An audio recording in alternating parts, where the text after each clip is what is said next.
2020. Artinya untuk periodisasi kali ini adalah pengumuman kuartal kedua terakhir di tahun 2024 dan selanjutnya nanti akan diumumkan oleh pemimpin yang akan melanjutkan kepemimpinan di Kementerian Investasi. Karena saya kan sering ditanya oleh wartawan, Pak Menteri, apalah artinya pertumbuhan ekonomi bagus, tapi kalau penciptaan lapangan pekerjaan sedikit. Tapi mereka ini penyerapan tenaga kerjanya luar biasa loh. Makanya saya itu lagi berpikir ya. Kabar ini, kabar. Kementerian Investasi atas kinerja dari seluruh unit kedeputian yang sudah memastikan apa sudah dicapai selama hampir 5 tahun terakhir. Dan sekarang kita masuk ke materi utama. Kita berikan kesempatan kepada Menteri Investasi Kepala Badan Koordinasi Penanaman Modal Bapak Bahlil Lahadalia untuk menjelaskan. Silakan Pak Menteri.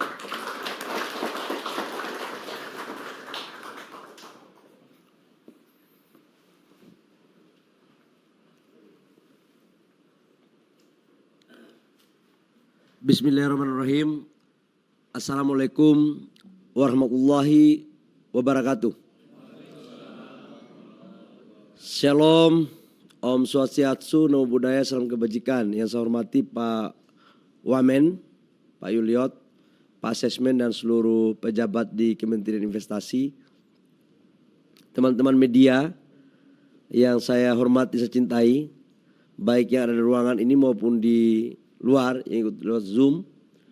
Seluruh hadirin yang mengikuti acara ini, khususnya yang saya hormati banggakan kepala-kepala DPM PTSP, baik provinsi, kabupaten, kota yang ada dari Sabang sampai Merauke. Tidak terasa perjalanan panjang kita dalam mengurus investasi ini sudah masuk tahun terakhir dari proses periodisasi masa jabatan presiden yang kedua. Saya ingat betul saya masuk di Kementerian Investasi bulan Oktober dan 2 hari kemudian saya mengumumkan realisasi kuartal ketiga di tahun 2029. Dan kuartal keempatnya di Januari 2020. Artinya untuk periodisasi kali ini adalah pengumuman kuartal kedua terakhir di tahun 2024 dan selanjutnya nanti akan diumumkan oleh pemimpin yang akan melanjutkan kepemimpinan di Kementerian Investasi. Karena itu saya akan mencoba untuk menyampaikan secara komprehensif dari apa yang harus kita lakukan dalam kurun waktu hampir 5 tahun. Teman-teman media, saya ingat betul waktu saya masuk, total realisasi investasi kami di 2019 adalah 795 triliun. Dan dari 795 triliun itu komposisi daripada investasi Jawa dan luar Jawa, di luar Jawa lebih banyak, di Jawa lebih banyak. Dengan penciptaan lapangan kerja tidak mencapai 1 juta waktu itu. Dan alhamdulillah perintah Bapak Presiden harus kita mendorong pemerataan pertumbuhan ekonomi dan salah satu instrumennya adalah investasi. Karena investasi adalah satu instrumen untuk menciptakan kawasan pertumbuhan ekonomi baru. Dan karena itu sekarang di 2023 kemarin dari 795 triliun di 2019, 2023 akhir mencapai 1.418 triliun. Dan tahun ini ditargetkan oleh Bapak Presiden dalam rangka menjaga pertumbuhan ekonomi kita di atas 5% harus mencapai 1.650 triliun. Dan karena itu izinkan saya untuk memaparkan capaian daripada realisasi investasi di kuartal kedua. Dan karena itu saya, saya izin lewat sini aja.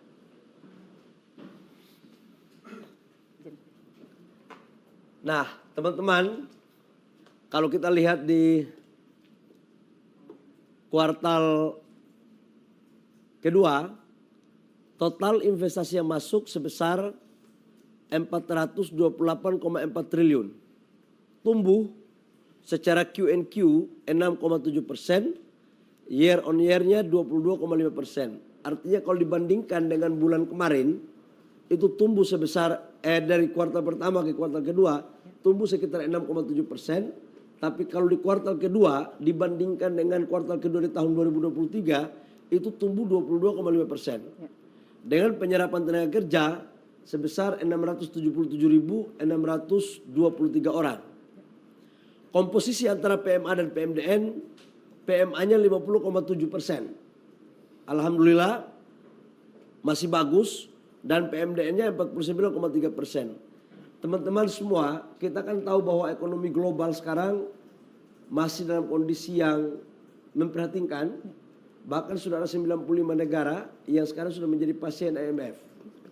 Dan di balik ketidakpastian ekonomi global itu, kita tetap bersyukur bahwa publik global masih mempercayai negara kita sebagai salah satu tujuan negara yang investasi.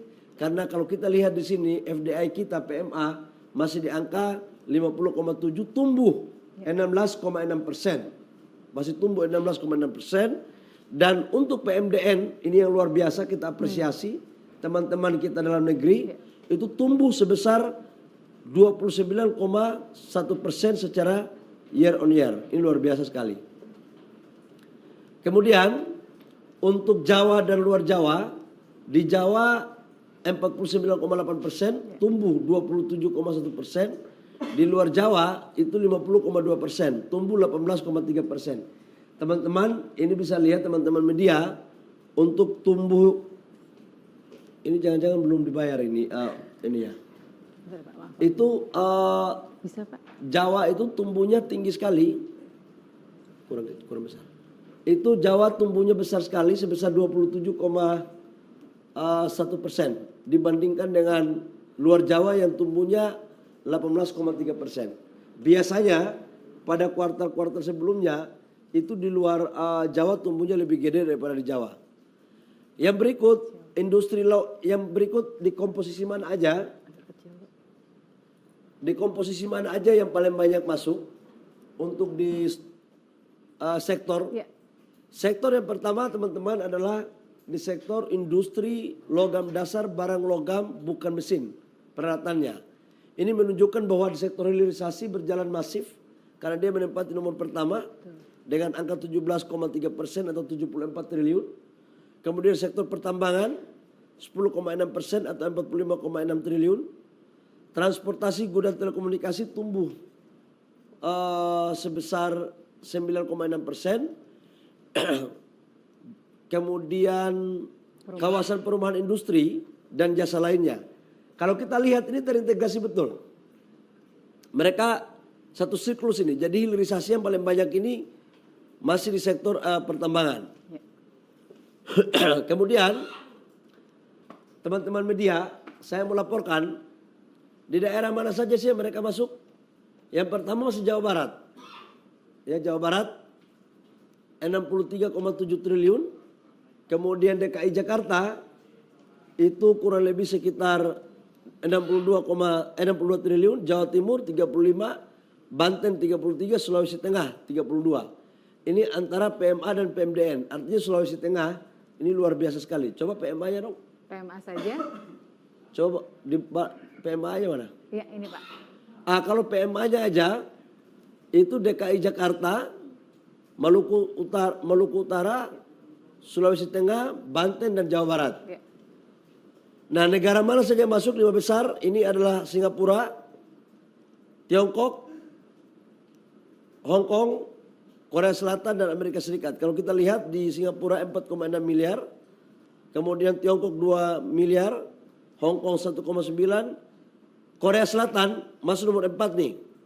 1,3 dan Amerika Serikat. Jadi 5 besar ini Korea Selatan menggeser Jepang. Biasanya Jepang, tapi ini sangat dinamis ya. Ya. Kalau ada pilpres pasti saya katakan mau lagi bersaing pencalonan, tapi sudah tidak ada pilpres jadi sudah selesai. Ini tinggal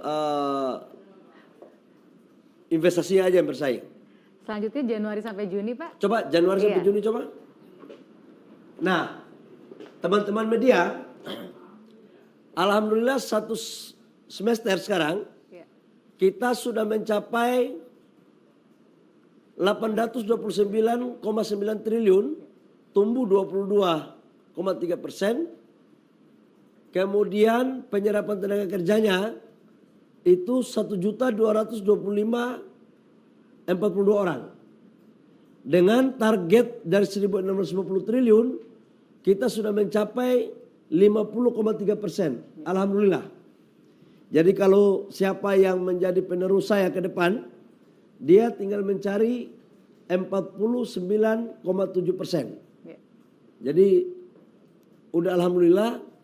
Dan kalau kita melihat dari target Renstra kita itu hanya 1.239 triliun. Tuh. Renstra ya. Kalau 1.650 ini target dari presiden. Ya. Nah kalau kita combine dari Renstra itu kita capai 67%. Ini luar biasa sekali.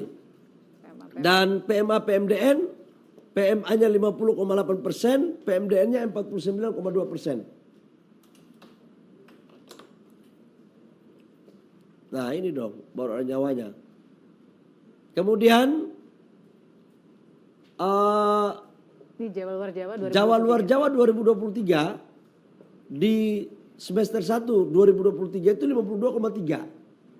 Sekarang 50,2%. Memang ini harus kita pacu lagi karena terutama tol-tol di Jakarta ini di Jawa, di Jawa Barat dan Jawa Tengah, Jawa Timur, DIY itu cukup berdampak luar biasa terhadap pertimbangan dari para investor.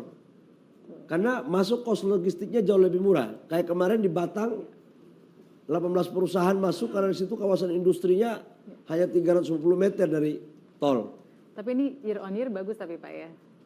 Oh ya, year on year-nya tumbuhnya 17,3%. Iya, luar Jawa. Tetap masih tumbuh. Iya. Karena Pak sebenarnya ini kan cuma 1.400 triliun, 1.418. Tuh. Kemudian 2024 naik menjadi 1.650. Jadi targetnya dinaikkan. Kemudian tetap industri logam dasar masih pertama, yang kedua transportasi gudang, telekomunikasi, pertambangan, kawasan industri dan jasa lainnya. Nah ini nggak ada jauh beda, tetap yang nomor pertama Jawa Barat, DKI Jakarta, Jawa Timur, Sulawesi Tengah, Banten untuk pada daerah-daerah tujuan. Tapi ini luar biasa Pak, tadi kalau PMA PMDN Sulawesi Tengah triwulan 2 hanya peringkat 5, tapi begitu digabung dia naik peringkat 4 Pak Sulawesi Tengah ya. Oh Sulawesi Tengah ya? Iya. Iya, memang sana lagi masif ya. Iya. Lagi masif untuk pembangunan industri. Terutama pada sektor komoditas hilirisasi nikel. Memang lagi top di sana. Barangkali Pak kita bisa lihat PMDN Pak karena ada proporsi yang Coba berbeda. PMDN, Kalau coba. PMDN ada Nah yang kalau bersama. PMDN, DKI Jakarta nomor 1 ya artinya. Betul. Jawa Barat nomor 2, Iya. Jawa Timur, Riau, Kalimantan Timur. Iya. Nah ini Kalimantan Timur ini juga mencakup IKN ya. Jadi dia masuk nomor 5, ini termasuk IKN juga. Dan pada semester ini Singapura, Tiongkok, Hong Kong, Amerika Serikat masuk di 4 besar. Iya. Dan Jepang. Iya. Tadi Korea peringkat 4. Korea triwulan masuk 2. di kuartal kedua, Iya, betul. nomor 4 tapi sekarang udah enggak. Ya. Ini untuk trennya Pak, untuk tenaga kerja, penyerapan tenaga kerja memang di triwulan ini paling tinggi Pak dibandingkan triwulan-triwulan sebelumnya jika Oke. dibandingkan. Iya, Oh ya ini ya, betul. ini lapangan pekerjaan kita naik terus nih. Iya, Karena saya kan sering ditanya oleh wartawan, Pak Menteri, apalah artinya pertumbuhan ekonomi bagus, tapi kalau penciptaan lapangan pekerjaan sedikit. Gara-gara pertanyaan itu membuat saya nggak tidur, membuat formulasi bagaimana caranya agar investasi padat modal, tapi juga mampu melakukan penyerapan tenaga kerja. Dan kita blending mana yang bisa dipadat karyakan, mana yang bisa didorong untuk high teknologi. Teman-teman, kemudian kalau kita lihat di sini, dari sektor manufakturnya, teman-teman bisa lihat, itu semakin hari kuning ini semakin besar ya. Dulunya kan sektor primer, paling banyak. Sekarang kita lihat perimbangannya udah mulai bagus ini. Artinya, kita sedang mendorong industri. Kan sering di berbagai berita terjadi deindustrialisasi. Mungkin sekarang harus melakukan penelitian ulang deh. Apa benar itu deindustrialisasi? Karena sekarang banyak industri-industri kita yang sudah kita dorong dalam waktu beberapa tahun terakhir. Kemudian ini tren ya, tren dari 2022 sampai dengan 2024 itu naik terus, alhamdulillah ya. Ya, dan PMA-nya lebih tinggi tapi berimbang dengan PMDN. Ya, udah mulai ada keseimbangan antara PMA dan PMDN. Jadi ini artinya apa? Dalam negeri juga percaya, kemudian luar negeri juga percaya. Jadi keseimbangan terjadi.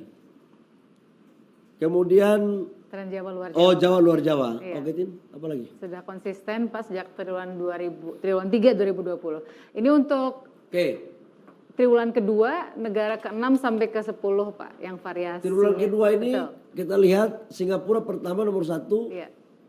Tiongkok, Hong Kong, Korea Selatan, Amerika Serikat, Malaysia. Malaysia ini juga hub ini. Jepang, Belanda, Inggris. Kepulauan Virgin Inggris Ya, dan Inggris. masuk nih. Iya. Jadi ada 2 negara yang masuk di 10 besar. Saya pikir itu ya, Tin ya. Kita lihat yang semester 1 ya Pak, ini baru triwulan 2, Oh, semester semester satu, 1-nya, ya, ini peringkat 6 sampai Oke, 10. semester Ya. 1 tetap Singapura, Betul.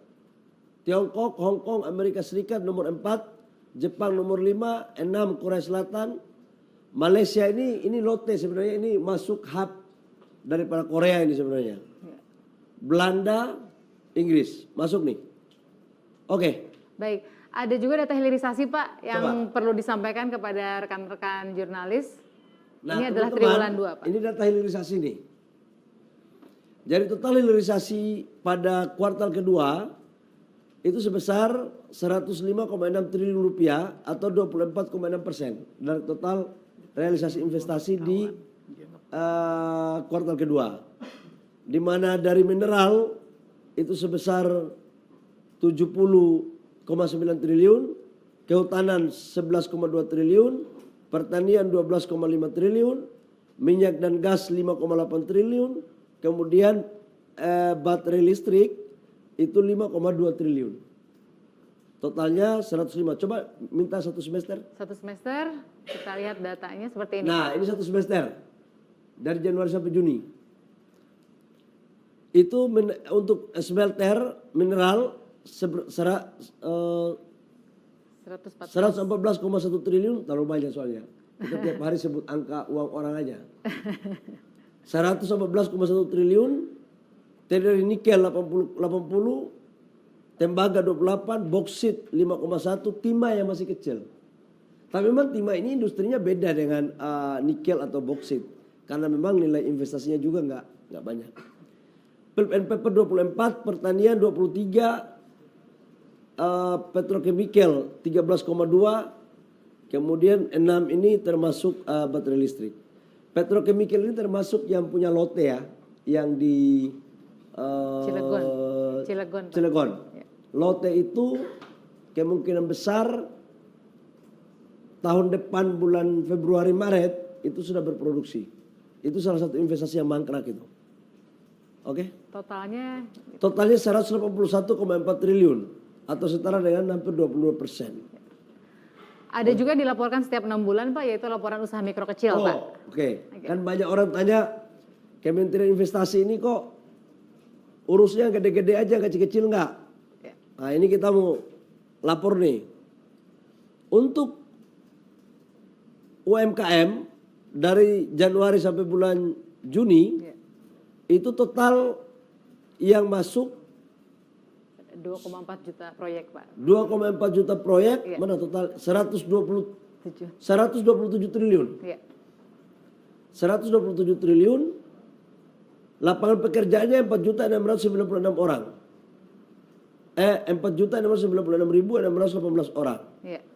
Kalau dibagi lagi, usaha kecil dengan usaha mikro ini paling banyak menciptakan lapangan pekerjaan. Nah, mereka masuk di sektor perdagangan dan reparasi. Kalau kita lihat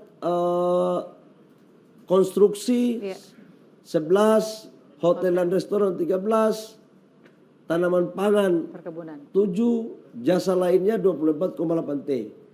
Dan UMKM kita kan memang masih tidak jauh-jauh dari sektor inilah kira-kira. Tapi mereka ini penyerapan tenaga kerjanya luar biasa loh. Makanya saya itu lagi berpikir ya, kadang-kadang kita ini dari lubuk hati saya ya, nggak adil sama UMKM, terutama dalam modal. Kredit lending kita sekarang 6.300 triliun. Tapi yang dikasih ke UMKM nggak lebih dari 18%. Padahal UMKM punya kontribusi terhadap penciptaan lapangan pekerjaan gila sekali. Ini 4 juta. Yang tadi di sana cuma 1 juta. Di sana sudah 800 triliun, ini 127 triliun. Jadi kalau modalnya kita kasih tambah lagi, perbankan bisa memfasilitasi, maka ini sebagai instrumen yang paling bagus untuk penciptaan lapangan pekerjaan. Sekalipun upahnya itu besarnya masih UMR. Tapi sangat luar biasa dan ini nggak salah. GDP kita kan 60% itu UMKM. Jumlah unit usaha kita 99,99% itu UMKM. Jadi ini yang ke depan saya pikir kolaborasi dengan UMKM ini harus kita lakukan.